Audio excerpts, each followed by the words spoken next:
शुरू करो, डालो बुनियाद, घर महल नजर आएगा। वंडर लाइए, वंडर अपनाइए, फर्क नजर आएगा। वंडर सीमेंट, फर्क नजर आएगा। नमस्कार, मैं हूं रविंद्र जैन और आप देखना शुरू कर चुके हैं सबकी खबर। आज मैं आपको मध्य प्रदेश के पूर्व मुख्यमंत्री दिग्विजय सिंह का लगभग 15 मिनट का भाषण सुनवाने जा रहा हूं। दरअसल दिग्विजय सिंह जी ने कल उज्जैन में कांग्रेस की किसान न्याय यात्रा में जो कुछ बोला है वो वाकई सबको सुनना चाहिए। उन्होंने बताया है कि किस तरह इस देश में वोट चोरी हो रही है, काफ़ी विस्तार से बताया है उन्होंने।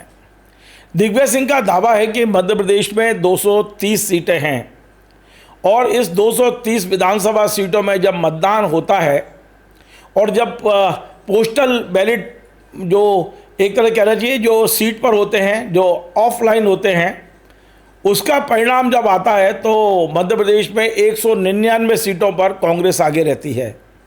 लेकिन जब मशीनें खोली जाती हैं, ईवीएम खोली जाती है तो कांग्रेस चुनाव हार जाती है। तो उनका कहना है कि ये सारा खेल मशीनों का है, मशीनों के सॉफ्टवेयर का है और किस तरह से ये वोट चोरी हो रही है उन्होंने समझाने की कोशिश की है। उनका कहना है कि इस वोट चोरी को कैसे रोक सकते हैं, पोलिंग बूथ और बूथ एजेंट में क्या अंतर है, बहुत सारी चीज़ें उन्होंने बड़ी विस्तार से बताई हैं। इसके अलावा कल दिग्विजय सिंह जी ने मध्य प्रदेश में खाद्य संकट को लेकर भी मुद्दा उठाया है। उन्होंने भारतीय जनता पार्टी की सरकार में प्रदेश के किसानों से उनकी ज़मीनें खींची जा रही हैं लैंड पूलिंग के नाम पर, उस पर भी बड़ा गौर से बताया है। मैं चाहता हूं आप सारा समय निकालें और लगभग 15 मिनट का दिग्विजय सिंह का इस भाषण को पूरा सुने। आपको लगेगा कि वाकई कल दिग्विजय सिंह जी ने जो कुछ कहा है वो मध्य प्रदेश की जनता को सुनना चाहिए। बहुत बहुत धन्यवाद महेश। परम सम्मानीय हमारे प्रदेश कांग्रेस कमेटी के माननीय अध्यक्ष जी, हमारे मुख्य अतिथि माननीय सचिन पायलट जी, एआईसीसी के माननीय महामंत्री प्रभारी माननीय हरीश चौधरी जी, एआईसीसी के माननीय सचिव महोदय, हमारे प्रदेश कांग्रेस कमेटी के सभी आदरणीय पदाधिकारीगण, सभी आदरणीय विधायकगण, सभी हमारे पूर्व विधायकगण, सभी आदरणीय अध्यक्ष जिला कांग्रेस कमेटी, सम्मानीय मंच, सम्मानीय साथी। वोट चोरी का यदि प्रमाण आपको देखना है तो पहले महेश परमार के महापौर के चुनाव का नतीजा पता लगा लो। और ये वोट चोरी स्वयं सरकार कर रही है। पहले मतदाता सूची बनती थी तो उसमें कोई जुगाड़ू हमारे नेता होते थे तो कुछ नाम जुड़वा लेते थे, कुछ कटवा देते थे। अब तो राहुल गांधी जी ने ये प्रमाण दे दिया कि स्वयं चुनाव आयोग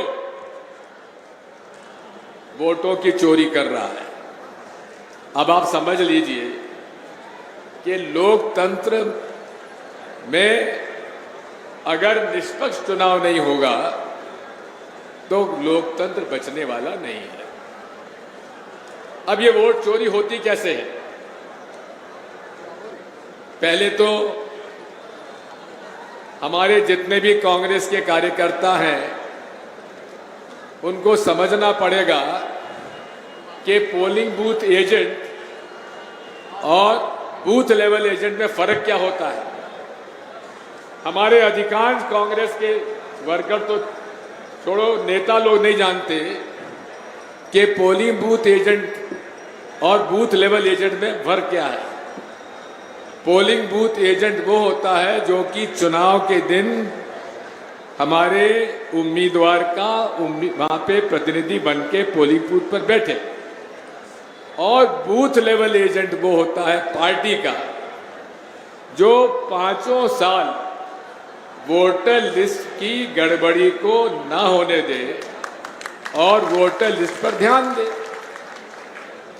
अब पोलिंग बूथ का एजेंट तो आपके उम्मीदवार ने फॉर्म भरा और वो भर दिया, लेकिन बूथ लेवल एजेंट को उसका फॉर्म भरने के लिए प्रदेश कांग्रेस कमेटी जिसे अधिकृत करती है जिले में, उसके दस्तखत पर फॉर्म भरा जाता है और उस फॉर्म भरे जाने के बाद वहाँ के बूथ लेवल ऑफिसर BLO को वो दिया जाता है। तब जाके वो रिटर्निंग ऑफिसर के पास जाता है और तब जाकर हमारे चुनाव आयोग की वेबसाइट पर उस पोलिंग बूथ पर आपके पार्टी का बूथ लेवल एजेंट का नाम दर्ज होता है। अगर हमारी पार्टी ने ये नहीं किया तो आप वोट चोरी नहीं रोक पाओगे। इसलिए हमारी PCC को इस बारे में पूरा ध्यान देने की आवश्यकता है। दूसरा, और बूथ चोरी कैसे होती है? वोट चोरी,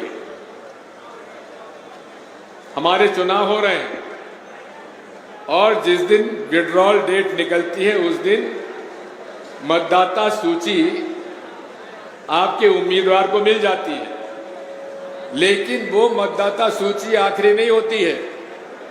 उसके बाद भी सरकार के अधिकारी कर्मचारी वोट काटते हैं, वोट जोड़ते हैं और जब प्रिसाइडिंग ऑफिसर के पास सूची जाती है वो कैंडिडेट की सूची से अलग है। उसमें लिस्ट ऑफ डिलीशन हो जाता है कि इनके नाम कट गए, तो दूसरी वोट चोरी वहां होती है।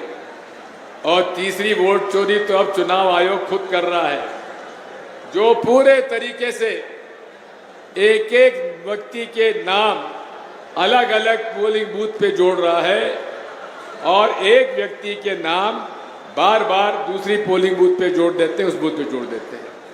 अब आप समझिए, राहुल जी ने तो इसकी चोरी करके एटम बॉम्ब तो खुद छोड़ दिया, अब वो हाइड्रोजन बॉम्ब कम छोड़ते इतना देख लें हमने।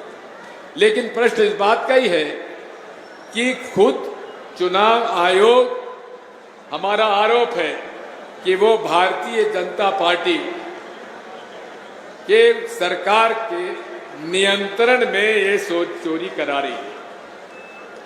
अब यदि किसी भी विधानसभा सीट में 3 से 5% वोट कट गए और 3 से 5% जुड़ गए तो आप समझ सकते हो कि 10 से 8% वोट का फर्क पड़ जाएगा। दूसरी बात, अगर वोट चोरी आपने पकड़ भी ली तो उसके बाद मशीन चोरी पर भी ध्यान देने की आवश्यकता है। क्या कारण है कि 2023 के चुनाव में जितने हमारे पोस्टल बैलेट थे, पोस्टल बैलेट में कौन वोट डालते हैं? अधिकारी, कर्मचारी, राज्य सरकार के, केंद्र सरकार के, ठीक है ना। और जिनकी उम्र 80 साल से ज्यादा है, जो दिव्यांग हैं, वो भी वोट डालते हैं पोस्टल बैलेट में। अब उस पोस्टल बैलेट का नतीजा आप देखो 2023 में तो 230 विधानसभा सीटें हैं मध्य प्रदेश में। 230 विधानसभा सीटों में से 199, यानी कि 230 में से 199 सीटों में पोस्टल बैलेट में कांग्रेस पार्टी जीतती है। लेकिन मशीन की वोटिंग जब चालू होती है तो हम लोग हार जाते हैं। मैं तो इसको बहुत दिनों से कह रहा हूं, लेकिन हमारी पार्टी को अब थोड़ा बहुत समझ में आ रहा है कि यहां भी गड़बड़ी हो सकती है। और अब हमारी मांग केवल इतनी सी है, हम बधाई देते हैं खड़गे जी को और कर्नाटक के मुख्यमंत्री जी को। उन्होंने नगर पालिका, नगर पंचायत और नगर ग्राम पंचायत के चुनाव मशीन से ना करा के पोस्टल बैलेट से, मतलब बैलेट पेपर से चुनाव करा रहे हैं। हम उन्हें बधाई देते हैं। हमारी पहली मांग तो यह है कि बैलेट पेपर से चुनाव होना चाहिए। अरे हम वोट डालने जाते हैं तो हमें मालूम तो हो कि हमारा वोट गया का। अभी मशीन का बटन दबाया और 7 सेकंड के लिए दर्शन हुए वोट के, उसके बाद वोट कहां गया हमें नहीं मालूम। हम चाहते हैं, अब हम गांव में कई बार जाते हैं, लोग कहते साहब ये हो क्या गया, हमने तो आपको वोट दिए, गए कहां। इसमें आपका दोष नहीं है, यह है होशियारी। वीवीपैट यूनिट में एक चिप रहता है और उस चिप को जब डेट ऑफ विड्रॉल के बाद उसमें सॉफ्टवेयर डाला जाता है जिसको सिंबल लोडिंग यूनिट के माध्यम से डाला जाता है। और अब कोई भी कंप्यूटर चलाने वाला होगा आपको समझा देगा कि सॉफ्टवेयर आने के बाद मशीन जो है कमांड देने बटन दबाने वाले का आदेश नहीं मानती, वो तो उस माइक्रोचिप में जो सॉफ्टवेयर डला हुआ है उसका आदेश मानती है। और इसीलिए हम आपसे अनुरोध करते हैं कि हमारे 4 अधिकार हैं, मेरे नागरिक होने के 4 अधिकार हैं। पहला अधिकार कि मैं भारत का नागरिक हूं, इसलिए मेरा वोट आप मतदाता सूची में जोड़िए और ये जवाबदारी आपकी है, चुनाव आयोग की है, चुनाव के रिटर्निंग ऑफिसर की है कि सब लोगों के वोट नाम दर्ज किया जाए। दूसरा मेरा अधिकार है कि मैं जिसे वोट देना चाहूं वो मैं वोट दूं। और तीसरा अधिकार मेरा सबसे है आवश्यक कि जिसको मैंने वोट दिया है वो वोट वहां गया है कि नहीं गया है, मुझे मालूम तो होना चाहिए कि नहीं होना चाहिए, बताइए आप। अब कैसे मालूम हो? मशीन खोल के तो आप दे नहीं सकते, आपने 7 सेकंड के लिए देख लिया, लेकिन जो वीवीपैट स्लिप में वोट गया वो आपने जहां वोट दिया है वो गया कि नहीं गया। इसलिए हम मांग करते हैं कि आप, हमारा ये अधिकार है कि हमने जिसको वोट दिया है वो हमारे वोट हमारे हाथ में आना चाहिए। अरे आप वीवीपैट स्लिप जो है डब्बे में क्यों डालते हो? हमारे हाथ में दे दो, हम उसको देख लें, उसको देख के हमको संतुष्टि हो जाए कि हमने जिसको वोट दिया है वो वोट सही जगह गया है, और उसको मोड़ के हम मतपेटी अलग से रखी रहे, उसमें हम मतपेटी में वोट डाल दें। ये अधिकार आपको मिलना चाहिए कि नहीं मिलना चाहिए, बताइए। अगर ये वोट मिलना चाहिए तो इसके लिए हमारी लड़ाई होनी चाहिए। अब क्या हमारा चौथा अधिकार है कि मैंने जिसे वोट दिया है उसकी गिनती होना चाहिए कि नहीं होना चाहिए। अब जब गिनती होना चाहिए तो कहते हैं कि साहब बहुत टाइम लगता है। अरे क्यों टाइम लगेगा? ये कहां कानून में और नियम में लिखा हुआ है कि 14-15 टेबल ही काउंटिंग की मिलना लगना चाहिए। अरे 50 टेबल लगा दो, कौन रोकता है आपको? आपके पास अधिकारी कर्मचारी कमी नहीं, आपके पास जगह की कमी नहीं, उम्मीदवारों के पास काउंटिंग एजेंट बनाने की कमी नहीं। तो इसलिए 15 टेबल के बजाय 50 टेबल लगाओ। और मैंने खुद ने टाइमिंग की है कि जब वीवीपैट स्लिप की काउंटिंग होती है, चुनाव काउंटिंग के बाद स्ट्रांग रूम से निकलकर पेटी आती है, मशीन आती है, और मशीन के खोलकर उसमें वीवीपैट स्लिप निकाली जाती है कि नहीं निकाली जाती है। जब निकाली जाती है उसकी गिनती होती है कि नहीं होती है।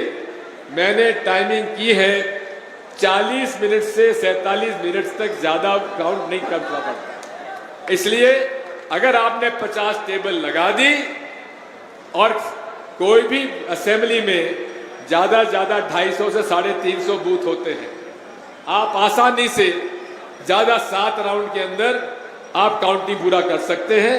सुबह 8 बजे शुरू करो, 7 घंटे के अंदर पूरा काउंटिंग पूरी हो सकती है। इसलिए ये काउंटिंग और साथ साथ हमारे ये 4 अधिकारों की लड़ाई कांग्रेस पार्टी को लड़ना पड़ेगा। ये हमारे एआईसीसी के महामंत्री जी हमारी बात समझें, हमारे प्रदेश कांग्रेस कमेटी के अध्यक्ष जी इस बात को समझें। ये लड़ाई हमें घर घर जाकर लड़ना पड़ेगा। मैं आखिरी में आपकी दूसरा किसान की यात्रा की बात है। अभी अजय सिंह राहुल जी ने ठीक कहा है कि यहाँ पर ये किसानों के 18,000 एकड़ की पूलिंग हुई है। पूलिंग का मतलब यह है कि उनके किसानों की जमीन को सरकार हाथ में लेना चाहती है। मैं आपसे अनुरोध करना चाहता हूं, आज पूरे प्रदेश में पूरा नियम और कानून बलाए ताक रखा हुआ है।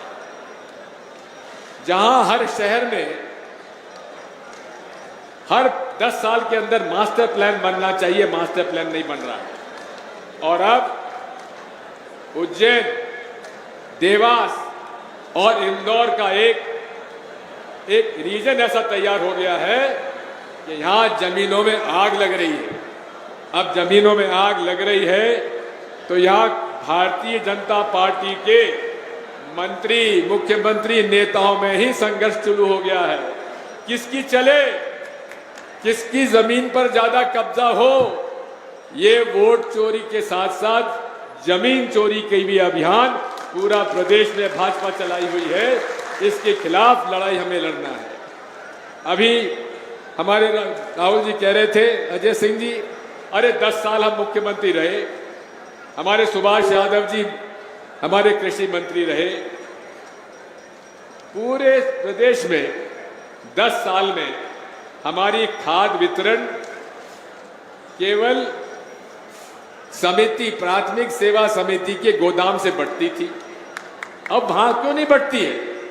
आपके गोदाम है, आपकी प्राथमिक सेवा सहकारी समिति है, वहां से बंटवाइए। वो नहीं बंटवाएंगे क्योंकि उनको निजी हाथों में खाद बांटनी है और वो निजी हाथों की जो है वहां ट्रक पे ट्रक पहुंच जाते हैं, लेकिन किसानों को बंटने के लिए ये नहीं मिल पाते हैं। इन बहुत सारे डिमांड है हमारी। माननीय हमारे किसान नेता और प्रदेश कांग्रेस कमेटी के अध्यक्ष जी, हमारे सोयाबीन का इलाका है। अभी मुझसे चंद्र सिंह कह रहे थे कि एक गांव में वो गए, उन्होंने कहा कि चंद्र सिंह जी 3 पीढ़ी हमारी हो गई, ये सोयाबीन का भाव ही नहीं बढ़ता। 3,500 से 4,000 से अटका हुआ है। किसान की खाद की कीमत बढ़ गई, बिजली की कीमत बढ़ गई और हर तरह की महंगाई हो गई। इसलिए ये लड़ाई किसानों की लड़ना पड़ेगा। और माननीय हमारे अध्यक्ष जी, आपकी किसान कांग्रेस के अध्यक्ष जी, आपसे भी मेरा अनुरोध है, अरे थोड़ा जमीन पकड़ो। जमीन नहीं पकड़ रहे, जमीन पकड़ के किसानों की लड़ाई लड़ो। और इस प्रदेश में किसान नेताओं के रूप में आप लोग हो, डटो, लड़ो, हम आपके साथ हैं। बहुत बहुत धन्यवाद। बोलो भारत माता की। महेश परमार जी और हमारे भाटी जी को बहुत बहुत बधाई, और आप सब लोग पधारे, बहुत बहुत बधाई। और सचिन पायलट जी को हमें सुनना है और आपका बहुत बहुत हार्दिक स्वागत, अभिनंदन, धन्यवाद। तो आपने सुना, थोड़ा लंबा था, पर दिग्विजय सिंह ने कई मुद्दों को उठाया है। मैं एक बात और बता दूं कि दिग्विजय सिंह जी ने आजकल संकल्प लिया है कि वे पार्टी का कार्यक्रम हो या कोई कार्यक्रम हो, वे मंच पे नहीं जाते हैं, वे नीचे बैठते हैं। कल भी न्याय यात्रा के दौरान वे नीचे बैठे रहे, केवल अपनी बात कहने के लिए, अपनी भाषण देने के लिए वे मंच पे पहुंचे थे। तो निश्चित तौर पे काफ़ी गौर से उन्हें सुना गया, गंभीरता से सुना गया है, और यही कारण है कि मैंने ये वीडियो बुलाकर आपको सुनाने की कोशिश की है। आपको यदि हमारा ये कार्यक्रम पसंद आए, आप इसे शेयर करें, लाइक करें, कमेंट करें, और आपसे बार बार निवेदन है हमारे इस चैनल को सब्सक्राइब अवश्य करें। धन्यवाद। Join the next be the best, Bundelkhand का सबसे विशाल और आधुनिक विश्वविद्यालय ज्ञानवीर यूनिवर्सिटी। ये सिर्फ एक यूनिवर्सिटी नहीं, ये है आपके सपनों का लॉन्च पैड। यहाँ मिले आपको smart classrooms, modern campus, updated labs और एक्सपीरियंस्ड फैकल्टी। हर स्टूडेंट को मिलता है कॉन्फिडेंस, ग्रोथ और एक ब्राइट करियर का प्रॉमिस। नए सेशन के लिए एडमिशन ओपन है, तो इंतजार कैसा? आज ही कांटेक्ट कीजिए।